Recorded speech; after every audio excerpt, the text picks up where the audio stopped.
Hey guys, it's me again. Hope you are all enjoying the new Iceborne update like I am. The grinding has really been keeping me busy, but anywho, today I wanted to touch on some of the new weapons that came with the update in Stygian zinogre, specifically the heavy bowgun. Stygian brought with him a crazy new spread heavy bowgun, but will it replace the old loyal thunder we've all come to know and love? Is it a full-on update? Or is it matchup dependent? That's what we're going to try and figure out in this video. Now let's first take a look at the stats of both heavy bowguns. First with the Loyal Thunder, with a raw attack of 420, a level 2 decoration slot, a clip size of 8 with free ammo up, with a recoil 2 for spread 3 and rarity 12. And now let's look at the new Stygian heavy bowgun. It has a raw attack of 435. Rarity 12 with a level 2 decoration slot, clip size of 8 for spread 3 as well, with free ammo up along with recoil 2 for the ammo type. Apart from the difference in raw attack, they're pretty much the same weapon. So you are probably thinking obviously the new Stygian heavy bowgun is better because it has the higher raw since its stats matches the Loyal Thunder's. I initially thought that as well. See, on paper the Stygian heavy bowgun is better, however there are also other elements to consider. The three differences between the guns are of course what we mentioned before: their raw attack. They both have different special ammo types, the Loyal Thunder with Wyvern Heart while the Stygian heavy bowgun is Wyvern Snipe, and they both take different modes to work efficiently, and therein lies the problem. Loyal Thunder only needs one recoil mod to make the firing rate of spread 3 smoother, whereas the new Stygian heavy bowgun needs 2 recoil mods to make the firing more consistent and smooth. Usually that would be a huge problem because that means you would be getting rid of a potential close-up mod for more damage, but because the Stygian heavy bowgun has more raw, maybe it can mitigate some of that issue. So let's test it out.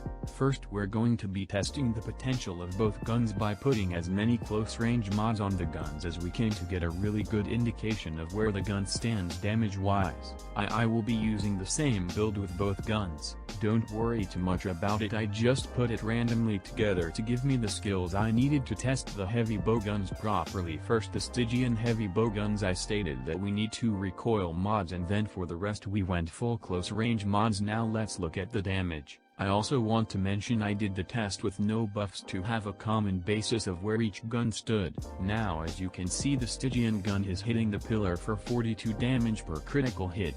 And now let's test the Loyal Thunder heavy bowgun with 4 close range mods and 1 recoil mod, and as you can see both guns are hitting 42 per pellet, 1 critical hits land, which is to be expected since the gap in raw isn't that large and both guns requiring different mods for better firing rates. But still, it really shows that Capcom was really fearful of dramatically increasing the raw for Stygian's heavy bowgun if both guns deal essentially the same damage under the right circumstances.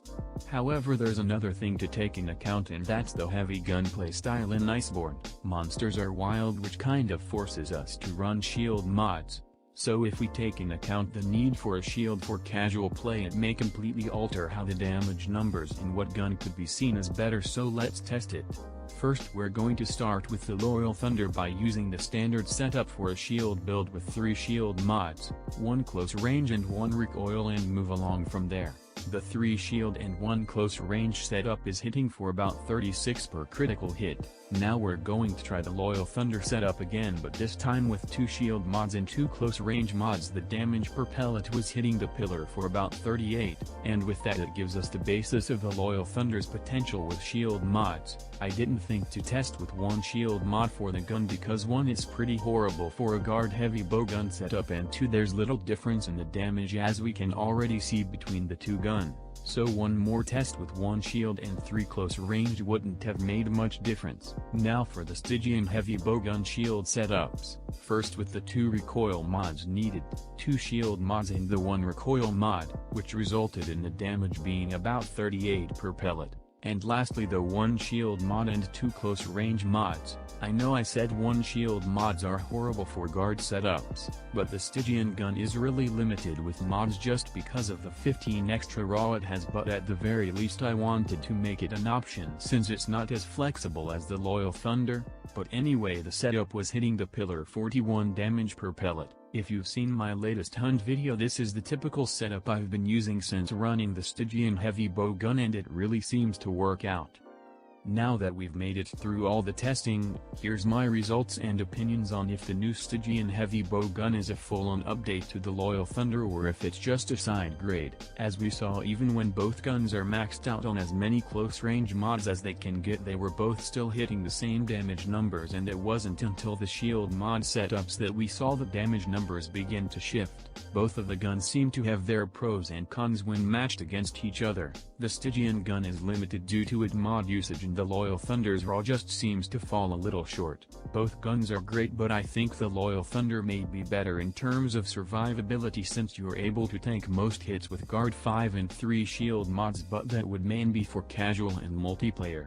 However, if you're accustomed to the matchup you have with a monster, you can also take the Stygian variant, since it does has the capacity to outdamage the Loyal Thunder despite the small damage difference, but every damage increase matters. Another thing to take in account sometimes, as well as the playstyle, meaning if you would want to run a Wyvern Heart setup with Loyal Thunder, it could be possible for it to outdamage the Stygian heavy bow gun, since it has snipe and not Wyvern Heart. But again, that's another mod slot taken away, doing damage that could match Stygian's with spread. But the huge takeaway from this is that both guns are great and that you can't really go wrong with one or the other, so pick what you like and have fun.